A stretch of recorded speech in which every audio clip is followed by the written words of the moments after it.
ഉണ്ടെന്നൊക്കെ പറഞ്ഞു കേട്ടാണ്, വായിച്ചറിഞ്ഞാണ് ആ സിനിമ കണ്ടത്. കണ്ടു കഴിഞ്ഞപ്പോൾ ആകെ ഒരു ചിന്താക്കുഴപ്പം. അപ്പോൾ അതിൻ്റെ ഒന്നാം ഭാഗം ഭരതനാട്യം കണ്ടപ്പോഴാണ് ഞാൻ നേരത്തെ ഒരു വീഡിയോ ചെയ്തത്. പല ഭാര്യമാരുള്ളൊരു സുഖമുള്ള ഏർപ്പാടാണ് ആ സംവിധാനം. മുസ്ലിങ്ങൾക്കുള്ള ആ സംവിധാനം മറ്റുള്ളവർക്കും കൂടി അനുവദിച്ച് കിട്ടണം എന്ന് പറഞ്ഞ് വീഡിയോ ചെയ്തത്. അതിന് ഒരുപാട് പേര് അതിനെ കാണുകയും കമൻറ്റ് ചെയ്യുകയൊക്കെ ചെയ്യുകയുണ്ടായി. അപ്പം അതിനുശേഷം ഈ രണ്ടാം ഭാഗമായിട്ട് വരുന്ന മോഹിനിയാട്ടം അത് ഭയങ്കര തമാശയാണെന്ന് ഈ ശാരദക്കുട്ടി, ഭാരതിക്കുട്ടി അങ്ങനെയൊക്കെയുള്ള നല്ല എഴുത്തുകാർ അവർ പോലും പറഞ്ഞു. ഈ ഗോഡ് ഫാദറിന് ശേഷം അത്രയും ചിരിക്കുന്ന ഒരു സിനിമ കണ്ടിട്ടില്ല എന്ന്. അപ്പോൾ അത്രയൊക്കെയുള്ള സർട്ടിഫിക്കറ്റ് കിട്ടിയതുകൊണ്ടാണ് ഞാനതൊന്ന് കണ്ടത്. കാരണം ഇത്രയും കുത്തിപ്പിടിച്ചിരുന്ന് കാണുക എന്ന് പറയുന്നത് അത്രയും സമയമുള്ള കാര്യമല്ല. കണ്ടു കഴിഞ്ഞപ്പോൾ ആകപ്പാടെ ഒരു ചിന്താക്കുഴപ്പം. എനിക്കാണോ കുഴപ്പം, ഈ നാട്ടിൽ ഇത് കണ്ട് കൈയടിച്ച ആളുകൾക്കാണോ കുഴപ്പം? സംഗതി ഇത്രയേ ഉള്ളൂ. അതിലൊരാളെ കൊല ചെയ്യുന്നു, ഒരാളെ കഴുത്ത് ഞെരിച്ചു കൊല്ലുന്നു. ആ കഴുത്ത് ഞെരിച്ചു കൊല്ലുന്ന ആളുടെ ഡെഡ് ബോഡി എവിടെയെങ്കിലും കൊണ്ടുപോയി ഒളിപ്പിക്കണം. അതിനു വേണ്ടിയിട്ടുള്ള ശ്രമങ്ങളാണ്. അത് നടക്കുന്നില്ല.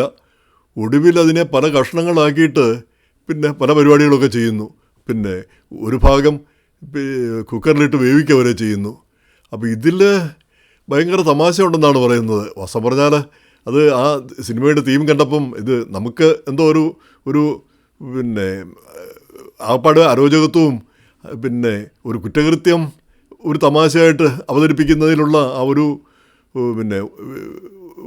ഇഷ്ടമില്ലായ്മയും തോന്നിപ്പോയി. ഈ കൊലപാതകം എങ്ങനെയാണ് തമാശയാകുന്നത്? കൊലപാതകം അതുമായിട്ട് ബന്ധപ്പെട്ട ഒരു കാര്യം എങ്ങനെയാണ് തമാശയായിട്ട് അവതരിപ്പിക്കാൻ കഴിയുക? ആ സിനിമ പൊതുവിൽ ഭേദമായിട്ട് എടുത്തിട്ടുണ്ട്. നല്ല അഭിനേതാക്കളുമാണ്. പ്രത്യേകിച്ച് കലാരഞ്ജിനി നല്ല നടിയായിട്ട് നല്ല മനോഹരമായിരിക്കുന്നു. നല്ല മനോഹരമായ അഭിനയം. ഇതൊക്കെ ശരി തന്നെ. അതിൻ്റെ ഒരു ഉഡായിപ്പ് കഥ. ഇവർ ഒരു അമ്പലം പണിതിരിക്കുന്നു. ഒരു കള്ള ദേവിയെ ഉണ്ടാക്കിയിട്ട് ഒരു അമ്പലം പണിതിരിക്കുന്നു. അതിന് അതിൻ്റെ പുനരുദ്ധാരണത്തിന് ഒരുപാട് പൈസ മരിച്ചുപോയ ഭരതൻ നായർ കൊടുത്തിരിക്കുന്നു. പിന്നീട് ഇവരുടെ ഉഡായിപ്പെല്ലാം അറിഞ്ഞ് ആരോ ഇവരിൽ നിന്ന് ഭീഷണിപ്പെടുത്തി പണം തട്ടാനൊരുങ്ങുന്നു. അപ്പോൾ ആ പണം ഉണ്ടാക്കാൻ വേണ്ടിയിട്ടാണ് ഈ സുരാജ് വെഞ്ഞാറമൂടിൻ്റെ കഥാപാത്രം ഇവരെ ഭീഷണിപ്പെടുത്തുന്നത്. അപ്പോൾ ആ ഭീഷണി ആയപ്പോഴാണ് അയാളെ പിടിച്ച് കഴുത്തി ഞെരിച്ച് കൊല്ലുന്നത് കലാരഞ്ജിനി. അപ്പോൾ അതൊക്കെ കൊല്ലുന്നതൊക്കെ കാണാനൊക്കെ രസമുണ്ട്.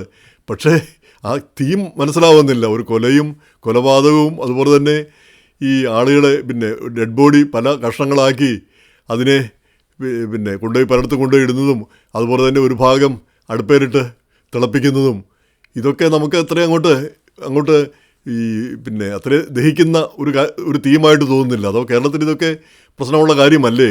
ഇത് കാണുന്ന ചെറുപ്പക്കാരും പിള്ളേരും ഒക്കെ ഏത് രീതിയിലായിരിക്കും അവർ ഇതിനെ എടുക്കുക? അപ്പം ഇങ്ങനെയൊക്കെ ചെയ്യാം, ഇതത്ര മോശപ്പെട്ട കാര്യമല്ല, ഇങ്ങനെ ചെയ്താലും തമാശയായിട്ടേ വരത്തുള്ളൂ എന്നുള്ള രീതിയിലേക്ക് കാര്യങ്ങൾ വന്നാൽ എന്തായിരിക്കും സ്ഥിതി? എന്തായാലും നമ്മുടെ സിനിമാ സംസ്കാരത്തിൽ ഈ തമാശകൾക്ക് ഒരു പരിധിയില്ലേ? ഞാൻ വിചാരിച്ചത് ഇങ്ങനെ ഈ കൊലപാതകമൊക്കെ കാണിച്ചെങ്കിലും അവസാനം വരുമ്പോൾ അയാൾ തിരിച്ചു വരുന്നതോ അങ്ങനെ വല്ല ട്വിസ്റ്റും ആയിരിക്കും.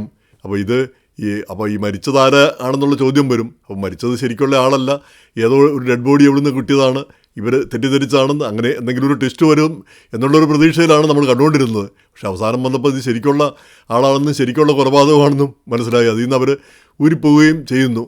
അപ്പോൾ എന്തായാലും ഇതിൽ കോമഡി ഉണ്ടെന്ന് പറഞ്ഞതാണ് നമുക്ക് വിശ്വസിക്കാൻ പറ്റാത്തത്. ഇത് ഒരു കഥയോ അല്ലെങ്കിൽ ഇതുപോലുള്ളൊരു കഥയോ ഒക്കെ സംഭവിക്കാമായിരിക്കാം ഒരുപക്ഷെ. അതിൽ സിനിമയിൽ കാണിക്കുന്നതിലും തെറ്റില്ലായിരിക്കാം. പക്ഷെ അതിലെ കോമഡി എന്താണെന്ന് മനസ്സിലാവുന്നില്ല. ഇതിലെവിടെയാണ് കോമഡി? കൊല്ലുന്നത് കോമഡിയാണോ? ഈ ഡെഡ് ബോഡി കഷ്ണങ്ങളാക്കുന്നത് കോമഡിയാണോ? അത് വേവിക്കുന്ന കോമഡിയാണോ? അപ്പോൾ ഇതിലൊന്നും കോമഡിയൊന്നും നമ്മൾ കാണുന്നില്ല. നമ്മുടെ നാട്ടിലെ സംസ്കാരവും മനസ്സുമൊക്കെ അങ്ങ് മാറിപ്പോയോ ആളുകൾ ഇങ്ങനെയൊക്കെ ക്രൂരമായിട്ടൊക്കെ ചിന്തിക്കുന്ന ഒരവസ്ഥ വന്നിരിക്കുന്നോ? ഇതൊക്കെ ആളുകളെ എന്ത് സന്ദേശമാണ് ആളുകൾക്ക് നൽകുക? അതോ സന്ദേശമൊന്നും ഇല്ലായിരിക്കും. സിനിമയിൽ അങ്ങനെ സന്ദേശമൊന്നും പ്രശ്നമല്ലല്ലോ. എന്തായാലും അവർക്ക് കാശ് കിട്ടി എന്നാണ് ഞാൻ കേൾക്കുന്നത്. കിട്ടിക്കോട്ടെ, നമുക്ക് വിരോധമൊന്നുമില്ല. എന്തായാലും ഇങ്ങനെ ഈ കൊലപാതകം, മരണം ഇതൊക്കെ കോമഡിക്കുള്ളൊരു വിഷയമല്ല എന്നാണ് നമ്മുടെ പഴയ മനസ്സുകൊണ്ട് നമുക്ക് തോന്നിപ്പോകുന്നത്.